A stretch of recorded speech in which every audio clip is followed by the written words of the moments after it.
Estimados alumnos y alumnas, voy a retomar en esta clase lo que ya habíamos comenzado a analizar en precedentes cápsulas, que se refiere en términos muy generales al Estado. En materia de Estado, nosotros hemos estudiado las siguientes materias: qué es lo que es el Estado o cómo pudiésemos conceptualizar al Estado, las formas de Estado, principalmente la forma del Estado unitario y el Estado federal, sus diferentes elementos: el elemento humano, el elemento territorio y el elemento poder. El fin del Estado y el llamado Estado de Derecho. Vamos a comenzar, o vamos a tratar en esta clase, más bien dicho, las grandes funciones, lo que antes se denominaban los poderes del Estado: el ejecutivo, el legislativo y el judicial. Tal como se los enuncié yo en clases anteriores, todos los cambios que se propician para el caso que se apruebe la idea de una nueva constitución, los vamos a ver al final del curso, cuando de manera orgánica y sistematizada veamos qué cambios se proponen con respecto a la función ejecutiva, legislativa y judicial. Vamos a ver el contexto general de estas materias para posteriormente realizar un aterrizaje hacia lo que es la Constitución del 80 y finalmente, al final del curso, examinar un poco qué es lo que pudiese eventualmente cambiarse o ser necesario que se modifiquen estas materias. Vámonos con la función ejecutiva. Bueno, en nuestro país el poder ejecutivo está encabezado por el presidente de la República. Es un ejecutivo monista, en cuanto el presidente desarrolla funciones de jefe de Estado y al mismo tiempo jefe de gobierno. De acuerdo a la Constitución, la autoridad de la figura del presidente de la República se extiende a todo cuanto tiene por objeto la conservación del orden público en el interior y la seguridad externa de la República. El presidente de la República tiene dentro de sus obligaciones el dar cuenta al país de la situación administrativa y política de la nación. Y esto lo hace ante el Congreso Nacional. Tradicionalmente, esta cuenta pública del presidente de la República se hacía los días 21 de mayo. En algunas oportunidades, antes del homenaje a las glorias navales, y en otros casos, después del homenaje a las glorias navales. Y esto se realiza ante el Congreso Pleno, esto es en Valparaíso. Durante mucho tiempo se hizo el mensaje presidencial, la cuenta pública, a primera hora del 21 de mayo, para posteriormente trasladarse las autoridades a la ceremonia en la Plaza Sotomayor en Valparaíso. Pero en más de una oportunidad, los tiempos no calzaron y lógicamente ello trajo consigo que de alguna manera las cosas no se estaban haciendo bien. Posteriormente hubo situaciones donde el homenaje a las glorias navales se terminaban empañando por las diferentes protestas que se realizaban al gobierno de turno. Y por lo tanto se mezclaba el legítimo derecho de la gente a reclamar sus reivindicaciones sociales y económicas y la cuenta del presidente de la República con un acto completamente diferente y con otro cariz, cuál es recordar a las figuras del punto de vista de la Marina. Entonces, al final era un cóctel de, por un lado, un Congreso cercado y cerrado, con un presidente dando cuenta del Estado de la Nación; por otro lado, a las pocas cuadras, las personas manifestando sus puntos de vista, Y en otro sector de Valparaíso, en la espera de una ceremonia netamente de corte militar. Entonces, por eso fue que en definitiva se dijo, mire, el 21 de mayo es el Día de las Glorias Navales y la cuenta pública el presidente tendrá que hacerla en otra oportunidad. Y de hecho, esto es importante porque este año, de hecho, fue necesario realizar una reforma constitucional para poder posponer la cuenta pública del presidente para junio, e incluso dando la cabida a que esto fuera a través de videoconferencia, ya no en forma presencial. El presidente de la República tiene un conjunto de atribuciones y están diseminadas a lo largo de la Constitución. Pero nosotros, yo les diría que la norma más importante en materia de atribuciones del presidente de la República lo es el artículo 32. Y sistematizando las atribuciones del presidente de la República, podemos decir que este tiene atribuciones legislativas, atribuciones políticas, de naturaleza internacional, militares, administrativas y de carácter judicial.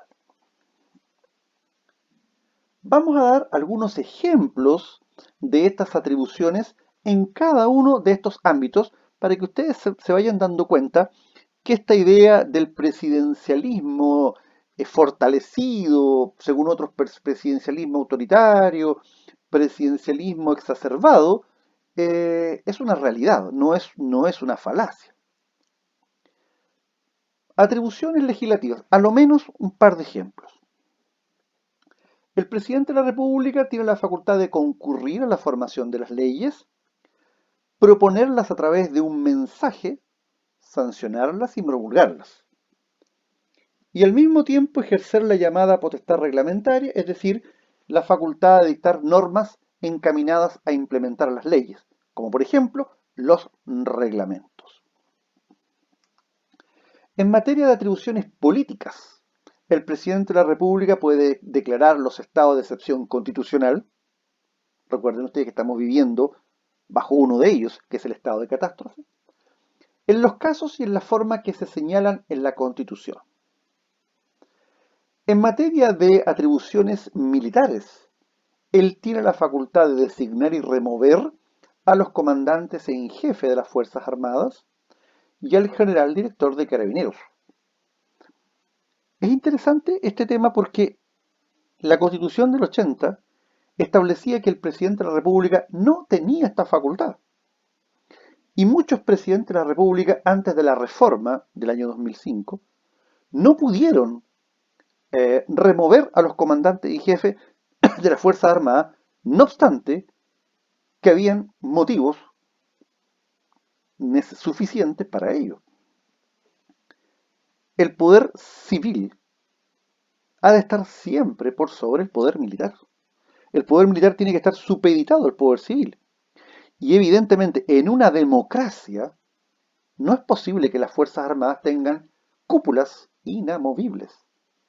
Y por otro lado, cuando esto era posible de acuerdo a la Constitución del 80 vigente, o sea, original, perdón, intervenía el llamado Consejo de Seguridad Nacional. O sea, era las Fuerzas Armadas en la política. Nos parece que el cambio, lo único que hizo fue colocar las cosas en su justa dimensión. O sea, en todos los ordenamientos democráticos del mundo, los comandantes en jefe o las cúpulas de las Fuerzas Armadas evidentemente están supeditadas al poder civil. También el presidente de la República puede disponer el nombramiento, ascenso y retiro de los oficiales de las Fuerzas Armadas y Carabineros.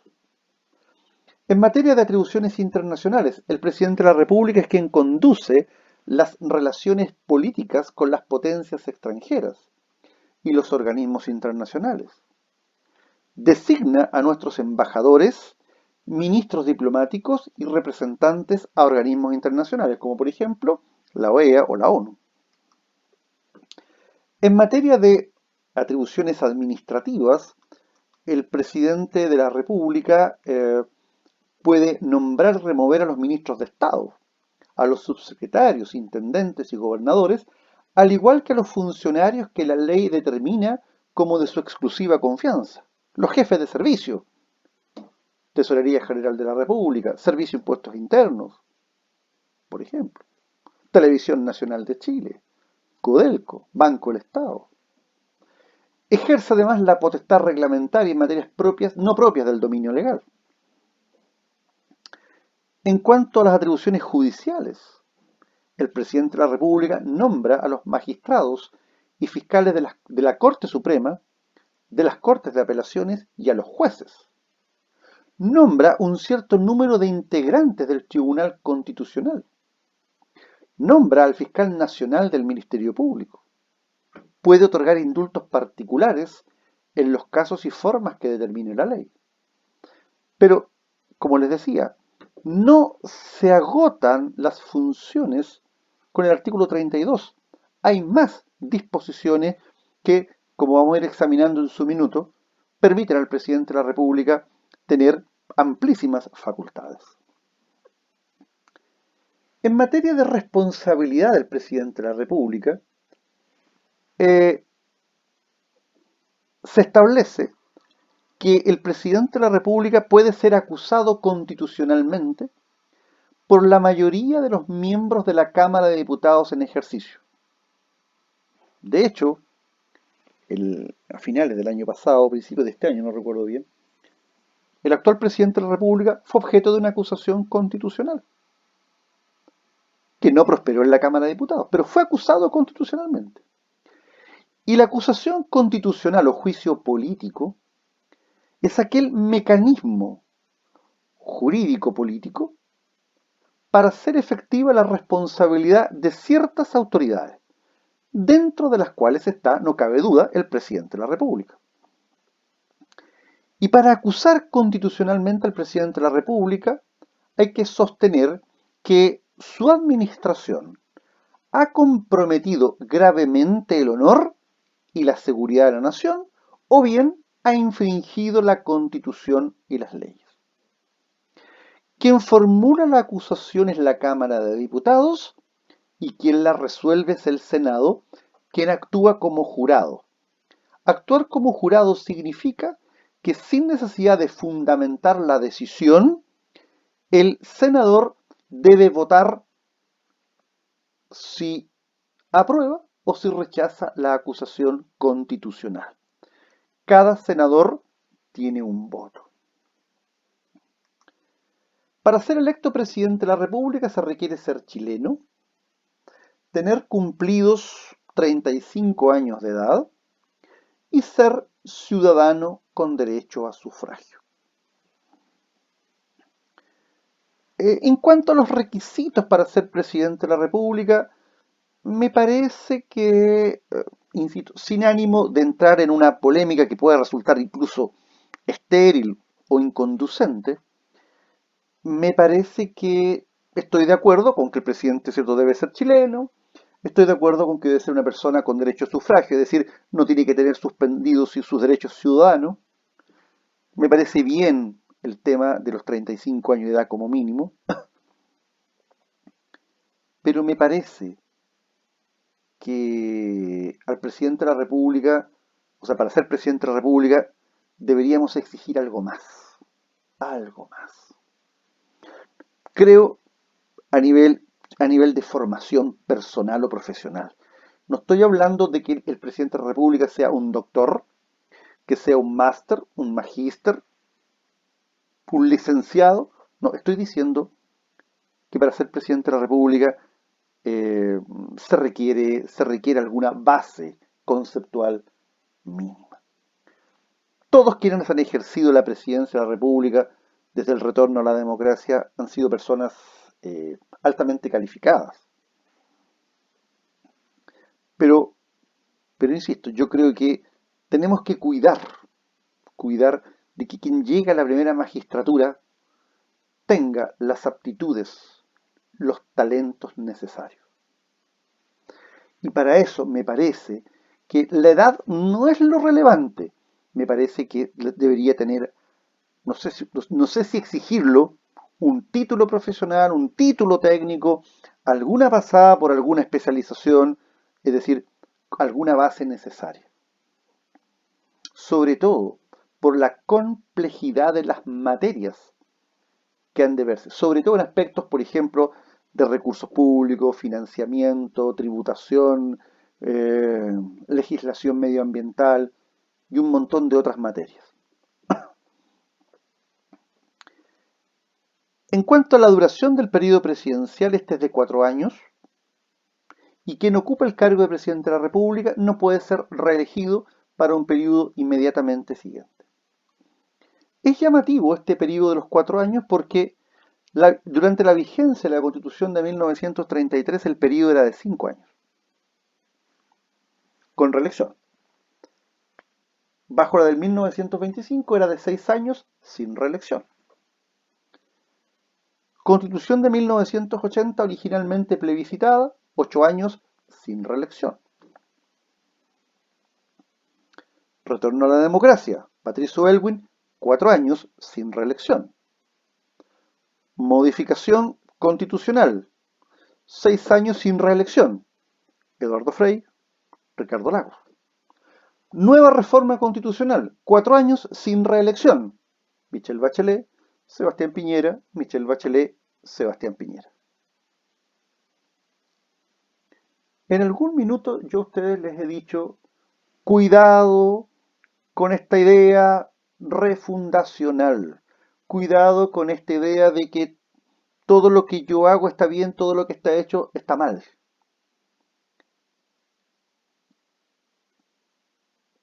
A ver, ¿cómo le explicamos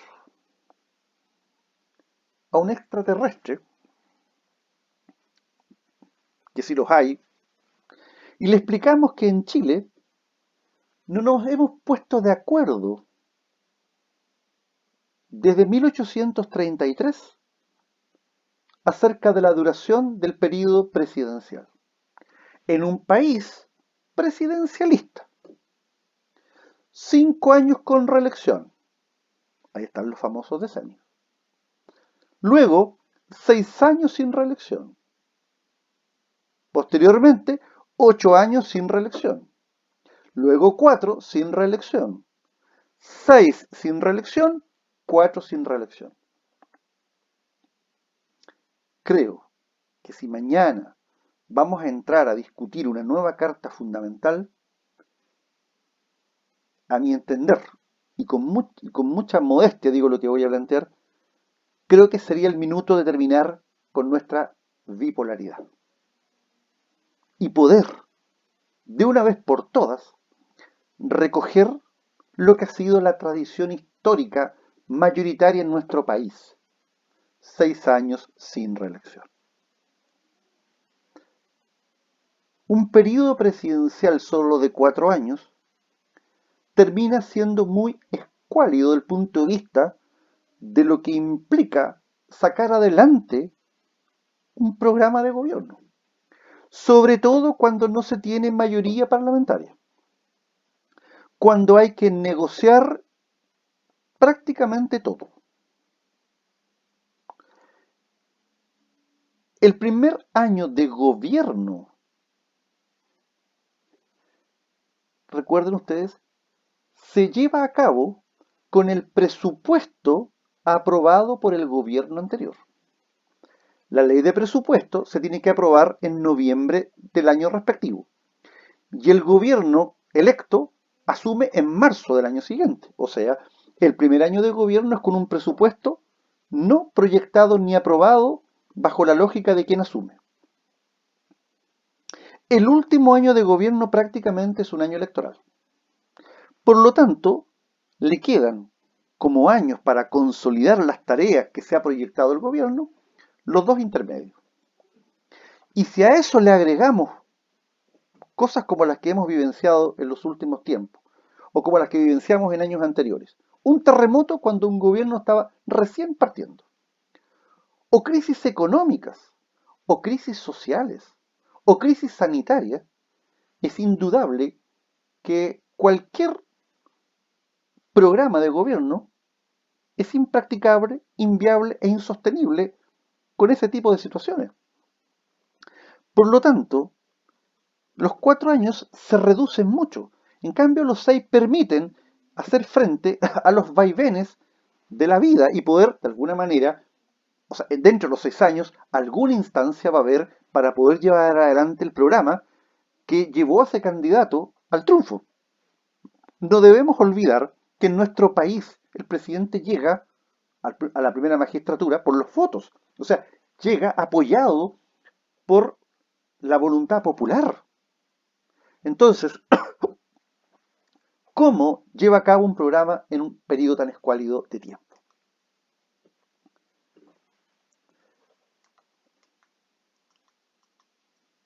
Por último, en materia de presidente de la República, me voy a detener a lo que establece el artículo 30 de la Constitución, que es el llamado Estatuto de los Expresidentes de la República. La Constitución dice, mire, el que haya desempeñado este cargo por el periodo completo asumirá inmediatamente y de pleno derecho la dignidad oficial de expresidente de la República.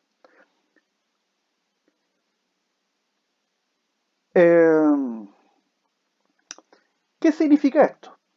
Significa que los presidentes de la República que completaron su periodo, del momento en que concluyen, ellos pasan a tener una dignidad, o sea, un reconocimiento, un estatuto como expresidente. Y en virtud de esta dignidad, ellos quedan cubiertos, por un lado, con el mismo fuero de los parlamentarios y por otro lado, con la misma dieta de los parlamentarios. El expresidente de la República que asuma alguna función remunerada con fondos públicos, por ejemplo, senador, por ejemplo, dejará en tanto la desempeñe de percibir la dieta, manteniendo en todo caso el fuero.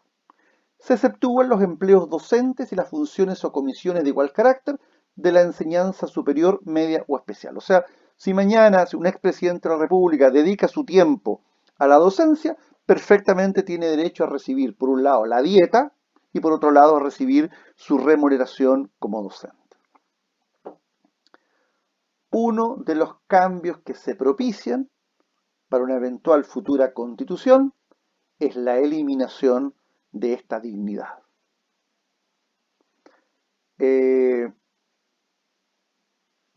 A título personal, creo que es un tema que debe ser debatido. No tengo ninguna duda que un expresidente de la República tiene derecho, por ejemplo, como ocurre en otros países, a tener a su disposición seguridad. Me parece que eso es del todo razonable. Me parece que también es razonable que tenga algún nivel de fuero. O sea, a ver, es decir, que esa persona no pueda ser imputada penalmente en forma directa, sino que tenga que necesariamente ser desprovisto del fuero para poder perseguirlo penalmente. Y tendríamos que ver, bueno, si corresponde o no corresponde que esa persona reciba un ingreso con carácter vitalicio. Algunos dicen, mire, la función pública es para servir y no ser servido. También se dice, mire, ¿cuál es el inconveniente? Pero pensemos, les pongo el siguiente ejemplo. Que llegue a la primera magistratura una persona con 35 años de edad. ¿Cuándo va a terminar su periodo? A los 39. ¿Se imaginan a los 39 años estar percibiendo de por vida el sueldo de un parlamentario? Y solo, por lo tanto me parece que eso no es razonable. No me parece razonable. Estoy de acuerdo que conserve la seguridad, que conserve el fuero, pero me parece en algún grado discutible el pago de una suma de dinero. Me parece, sobre todo, que los recursos públicos son escasos y debemos administrarlos con eficiencia. Me parece que a un expresidente de la República jamás le va a faltar qué hacer y cómo ganarse la vida. Muchas gracias.